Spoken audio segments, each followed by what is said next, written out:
समीर अरोड़ा, उनसे ज़रा करते हैं बातचीत और उनसे ज़रा समझने की कोशिश करते हैं कि ओवरऑल इस समय मार्केट भी कैसे आपको दिख रहा है या कैसे समझ में आ रहा है। समीर भाई, पहले तो बहुत बहुत शुक्रिया, थैंक यू वेरी मच आज समय देने के लिए। मेरा जो पहला क्वेश्चन आपसे होगा कि इस समय बाज़ार पे कैसे किया जाए जब इंडिया वर्सेस चाइना के फंड्स फ्लो की बात हो रही है, यानी कि इंडिया का पैसा निकल के चाइना में जाने की बात हो रही है और चाइनीज़ भी आपने देखा बाज़ार काफ़ी अच्छे से रोल प्ले कर रहा है। इंडिया वर्सेस चाइना पे एक बार आपका कमेंट। मैं तो जी जब से शुरू हुआ था इशू तब से ही कह रहा था कि ये शॉर्ट टर्म या टैक्टिकल बोल दें, ये वो टैक्टिकल ट्रेड है या शॉर्ट टर्म ट्रेड है। बिकॉज खाली इन्वेस्टर्स, जो फॉरेन इन्वेस्टर्स हैं, उनके पास खाली इंडिया और चाइना नहीं है कि अगर चाइना ने अच्छा करा है तो इंडिया से पैसे निकाल के चाइना में डाल दें, और अगर चाइना खराब करा तो वहां से पैसे निकाल के इंडिया में डाल दें। बिकॉज इंडिया और चाइना का कंबाइंड वेट भी, अगर आप इमर्जिंग मार्केट फंड मैनेजर हैं, तो 50% से कम है। सो आप इंडिया को अलग से देख सकते हैं, लेकिन हो सकता है और हो रहा था 2-3 दिन के लिए कि जब चाइना बढ़ रहा था तो फॉरेन इन्वेस्टर या जिन हेज फंड या जो बड़ा शॉर्ट था चाइना में, या जिसको लगा कि अभी देर इज मोर रूम, उसने इंडिया बेच के थोड़ा चाइना की तरफ जाने की कोशिश की। लेकिन जब कल और आज में ये मार्केट चाइना की इतनी गिर गई है तो वो ट्रेड तो वैसे ही खत्म हो गया, अब किसी को वो कंपल्शन नहीं होगी।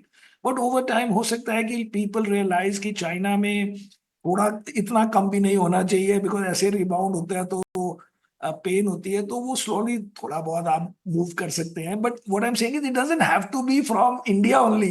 अगर आप ग्लोबल फंड में हैं तो इंडिया चाइना की कंबाइंड वेटेज भी 2-2.5% से ऊपर नहीं होगी। तो आपने 97% है, अगर आपको इधर उधर थोड़ा वेट बढ़ाना है। आई थिंक वो ट्रेड अब खत्म हो चुका है।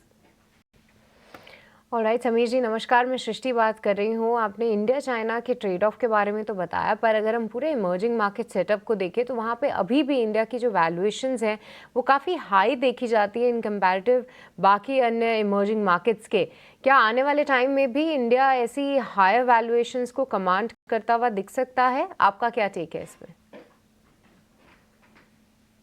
आप ये एग्जैक्टली तो वो बताएंगे, मैं तो इंडिया इन्वेस्ट करता हूँ और global but not emerging markets otherwise. लेकिन मेरा बिग पिक्चर में ये है कि इंडिया का वेट है अराउंड 20%, और चाइना का भी बढ़ने के बाद हो गया होगा 23-24, वरना वो भी हमारे बराबर थे अगस्त एंड में। मतलब इंडिया बढ़ बढ़ के बराबर हो गया था चाइना के। सो अब क्योंकि चाइनीज मार्केट 20-25% बढ़ गई, तो इंडिया का प्रीमियम भी कम हो गया। इंडिया पहले अगर प्रीमियम पे ऑपरेट करता, अभी भी करता प्रीमियम, बट वो प्रीमियम भी 5-7% कम हो गया।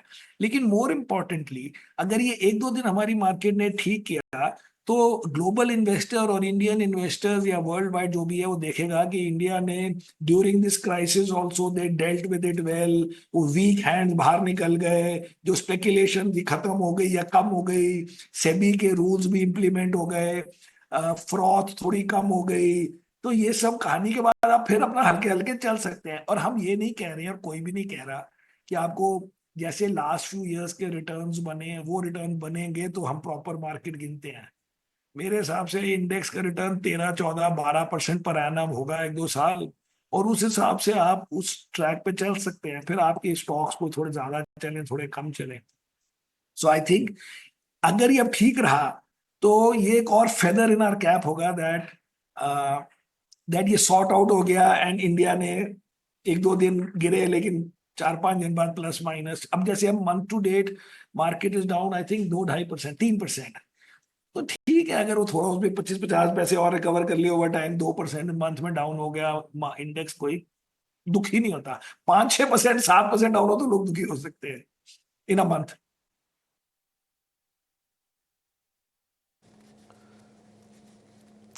Sameer sir, good morning. Abhishek बोल रहा हूँ सर। एक राय आपसे ना आईपीओस को लेकर भी चाहिए, क्योंकि बड़े आईपीओस कतार में हैं और स्थिति ऐसी है कि देखिए खुशी भी है लोगों में, उत्साह भी है और कहीं ना कहीं डर भी है। खुशी इस बात की कि अगर आईपीओ हाथ में लग गया तो शायद अच्छी लिस्टिंग गेन हो जाए। डर इस बात का कि नहीं लिक्विडिटी कहीं सकने कर ले बाजार से। आप जरा ये बताइए कि hyundai से या फिर स्विगी से आप किस तरह की लिस्टिंग गेन की उम्मीद कर रहे हैं, और क्या बाजार में जो लिक्विडिटी है उसकी स्थिति पर इन आईपीओ से असर पड़ेगा? मुझे लगता है कि चलो ये बड़े आईपीओ कम से कम थोड़े तो ठीक है। मतलब इनमें ये नहीं है कि अब वैल्यूएशन एटलीस्ट स्विगी वगैरह की ठीक है अगर कंपेयर टू जोमेटो गिना जाए। और तो मुझे लगता है कि इन आईपीओ में आपके लिस्टिंग के बाद बहुत, मतलब लिस्टिंग तक के 10-20% बन जाएंगे। मुझे नहीं लगता कि ये 50-50, 100-100% ऊपर जाने वाले आईपीओ हैं, क्योंकि एक तो साइज बड़ा है, और एक at least in the case of Hyundai and in the case of Swiggy benchmark है, तो उस बेंचमार्क से आप डिस्काउंट करके इसको कर रहे हो, वो वैक्यूम में नहीं है। एनटीपीसी ग्रीन का कुछ भी हो सकता है, बिकॉज उसकी बहुत बड़ी कंपनी बेंचमार्क्स में नहीं है। तो एंड वो अगर पीएसयू की वो है ऑफरिंग, थोड़ा मतलब सब्सिडरी, तो शायद थोड़ा रीजनेबल प्राइस हो, पता नहीं। बट आई वुड थिंक ये जो हुंडई वगैरह है, ये पार के ऊपर नहीं खुलेंगे, प्लस माइनस जो आईपीओ प्राइस है 5-7% इधर उधर होते हैं, इज माई गेस। बहुत बहुत शुक्रिया Sameer sir, thank you very much. आज आपने टाइम निकाला हमारे लिए, अच्छे से बातचीत हुई, और इनफैक्ट मैं बोलूँगा तीनों ही ऐसे टॉपिक पे हमको आपकी रिक्वायरमेंट थी, आपके व्यू की रिक्वायरमेंट थी, जो आपने आज पूरी करके हमको दी है। बहुत बहुत शुक्रिया sir, thank you very much आज समय देने के लिए। तस्वीरें अपने आप में आप देख पा रहे हैं, रतन को नमन, और ये हमारी तरफ से भी है, और हम भी उनको श्रद्धा सुमन देना चाहते हैं इटीना स्वदेश की पूरी टीम की तरफ से। ये तस्वीरें अपने आप में बयां करने के लिए बहुत है कि तिरंगा जिनके शरीर पर लिपटा हुआ हो, उसको क्या दर्जा मिला हुआ है। ये बयां करने के लिए बहुत है कि जो पीछे आप माइक पे देख पा रहे हैं, उसमें सभी धर्मों के जो मुखिया हैं, धार्मिक मुखिया होते हैं, वो पहुंचते हैं और अपनी अपनी इबादत से इस पार्थिव शरीर के निर्माण के लिए वो प्रार्थना कर रहे हैं।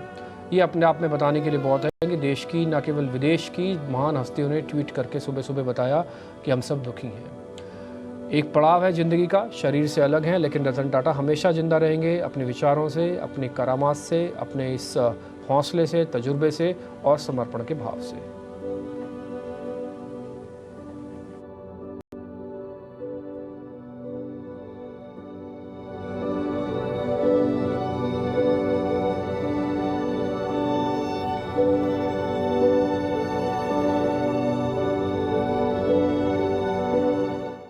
कारोबार करके तो पैसा सभी कमाते हैं, लेकिन रतन टाटा ने जो प्यार और इज्जत कमाई है, उससे वो इंडस्ट्री ही नहीं, देश के भी अनमोल रतन बन गए। विरासत में मिले बिजनेस एम्पायर को रतन टाटा ने नई ऊंचाइयां तो दी ही, लेकिन आम आदमी के दुख दर्द को भी उन्होंने समझा, और कारोबारी हितों को किनारे रखकर उन्होंने क्रांतिकारी फैसले लिए।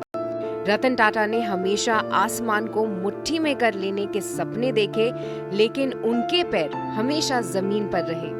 रतन टाटा जैसे सच्चे देशभक्त सदियों में पैदा होते हैं, जो सोते जागते लोगों की भलाई और राष्ट्र के हित के बारे में सोचते हैं। ऐसे इंडस्ट्रियलिस्ट शायद ही होते हैं जिसकी तरक्की से कोई जलता नहीं है। रतन टाटा अपनी तमाम यादों को छोड़कर ईश्वर के पास चले गए। उन्होंने ऐसी छाप छोड़ी है जिससे पूरी दुनिया हमेशा याद रखेगी। आज देश गमगीन है।